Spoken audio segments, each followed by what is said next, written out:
Your father has sold you to me, and you are now my property. The morning started like every other morning in the Dawson neighborhood of Ajegunle, Lagos. Adaeze Okonkwo was the first to wake up. She always was.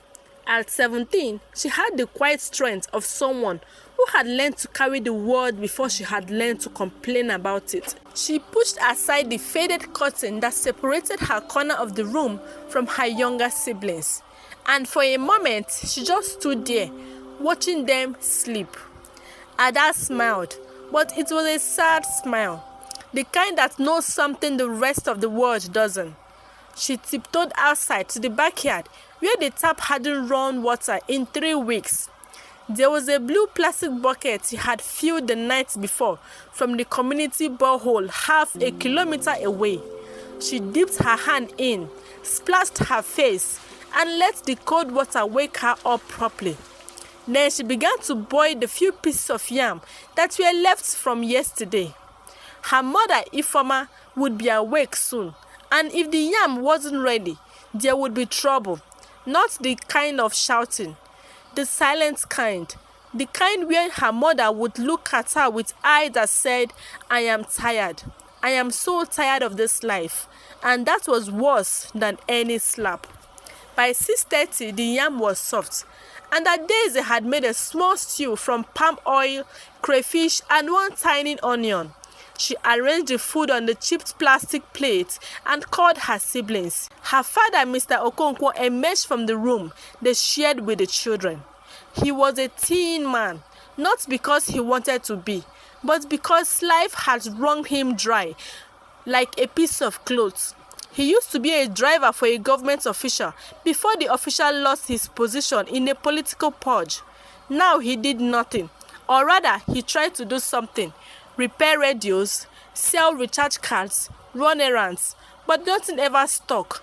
The shame of not providing had settled deep into his bones, and these days he moved like a man carrying a ghost on his back. "Papa, your food is ready," Adaeze said softly. He grunted and sat on the old wooden stool. He did not look at her. He hadn't looked at her properly in months. Not because he did not love her. He loved her more than anything. But because looking at her reminded him of what he could not give her: a school uniform, a proper education, and a future.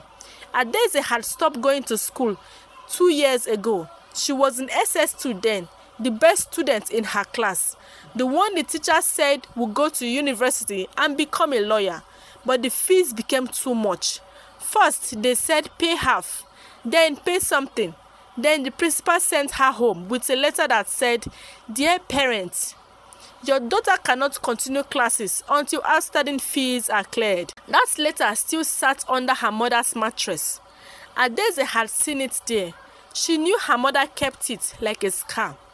That morning, after the children had eaten and Mr. Okonkwo had left to look for his daily bread, God knows where, Ifeoma called Adaeze to sit down. "Ada," she said, "I need to tell you something." Adaeze sat on the floor at her mother's feet, the way she had done since she was a little girl.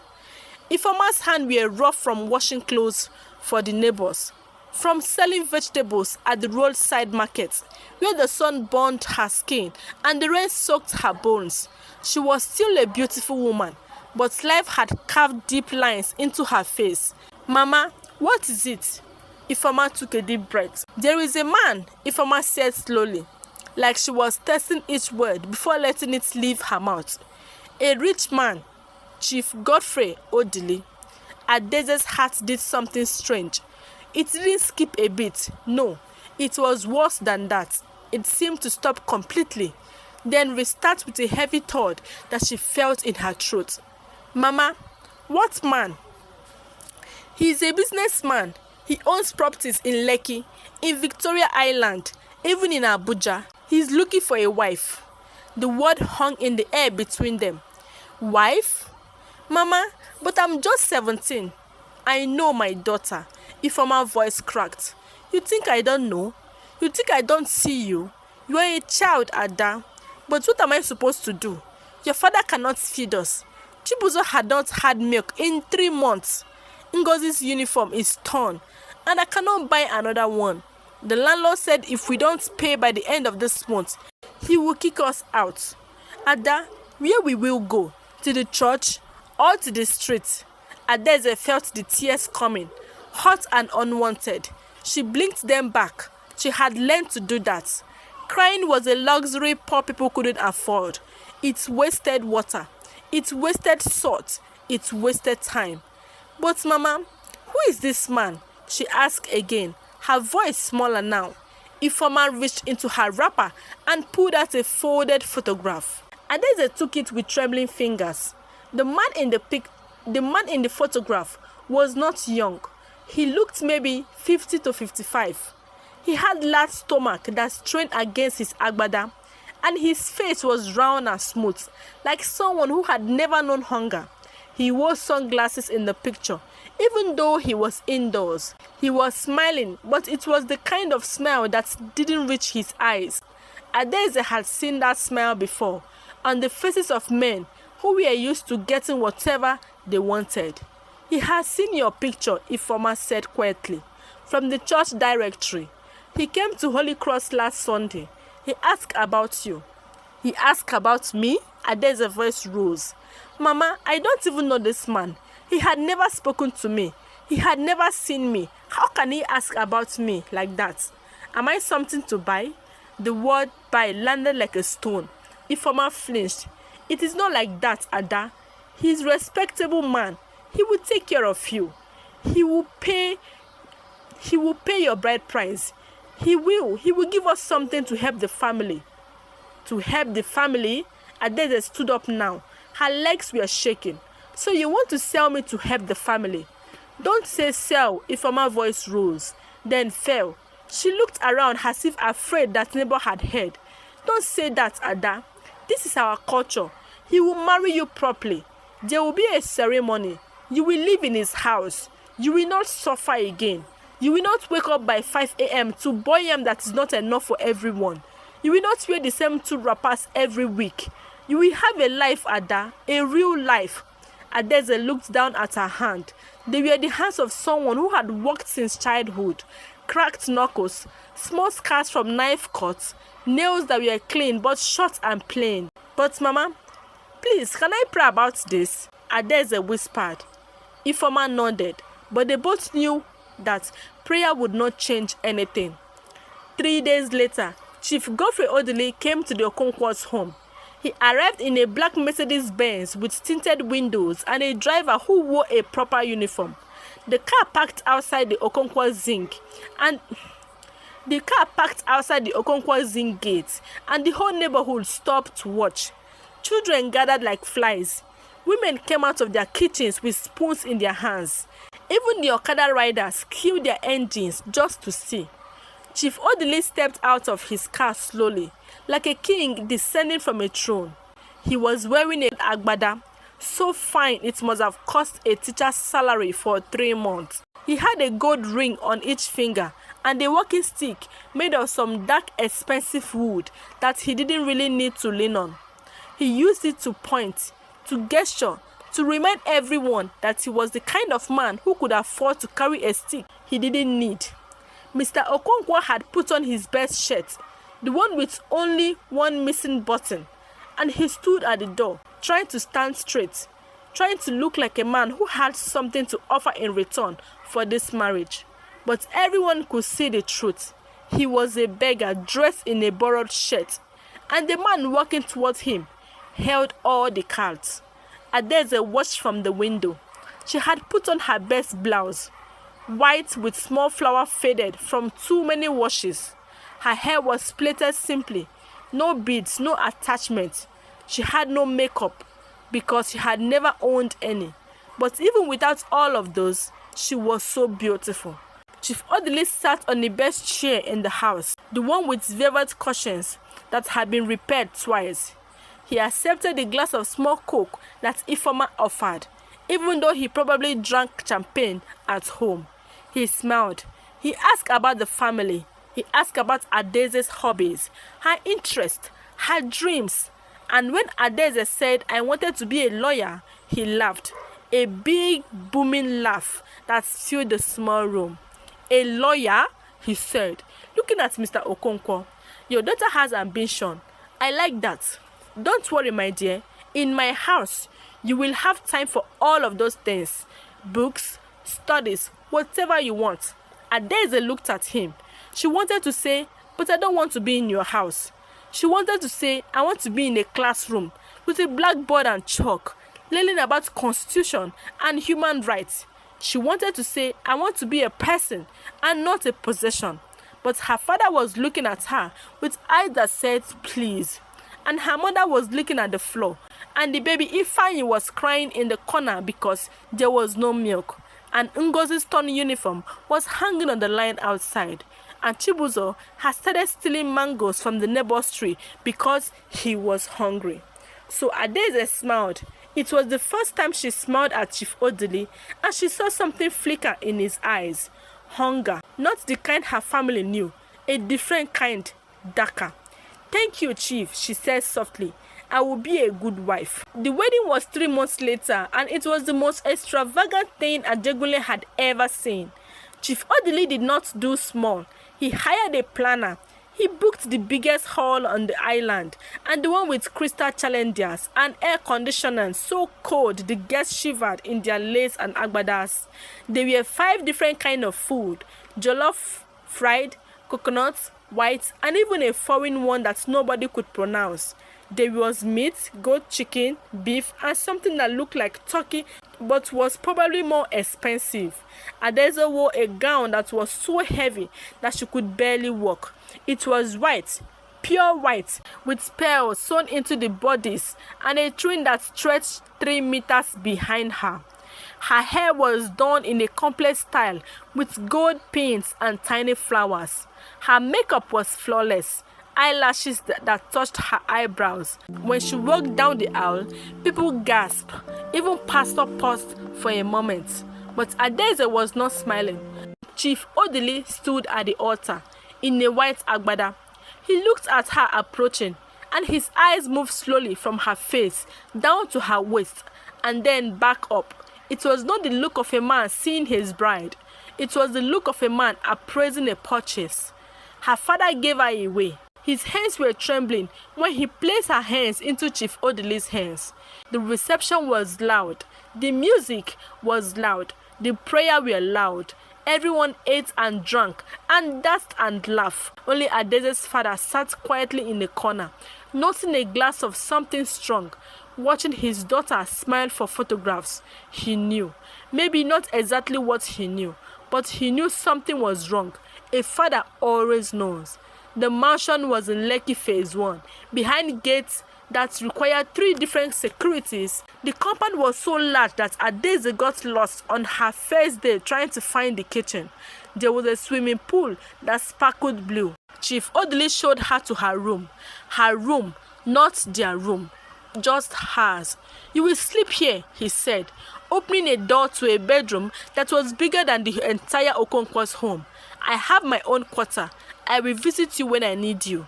Adeze stood in the doorway, her wedding gown still heavy on her body, her feet aching from shoes she wasn't used to. Visit me, she repeated. Chief Odili turned and looked at her. For the first time, his smile disappeared. You are my wife, Adeze, but you are also young. You need to learn. And I am a busy man. When I want you, I will send for you. Until then, you will stay in this room. You will not leave this house without my permission. You will not speak to the male staff. You will not use the telephone without telling me first. Do you understand?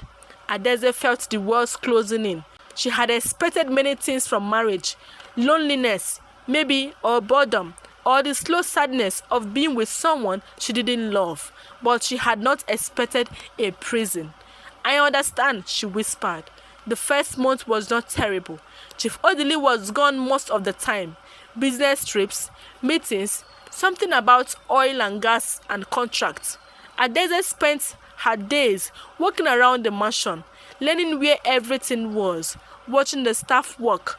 The cook, a kind woman named Mama Efe, taught her how to make Chief's favorite dishes: bitter leaf soup, okra with ogbono. She called her mother once a week, using the house phone while Chief Odili was away. Ifeoma always sounded breathless, excited, full of questions. Ada, how is the house? Is it treating you well? Have you eaten? Are you happy? Adeze always say yes. She said yes because she didn't know how to say no. She said yes because she could hear the hope in her mother's voice and didn't have the heart to kill it. She said yes because she had already been bought and paid for. And what was the point of complaining about the price?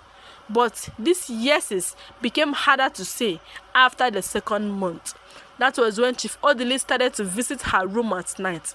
At first, it was just once a week. He would come in after midnight, smelling of whiskey and expensive cologne.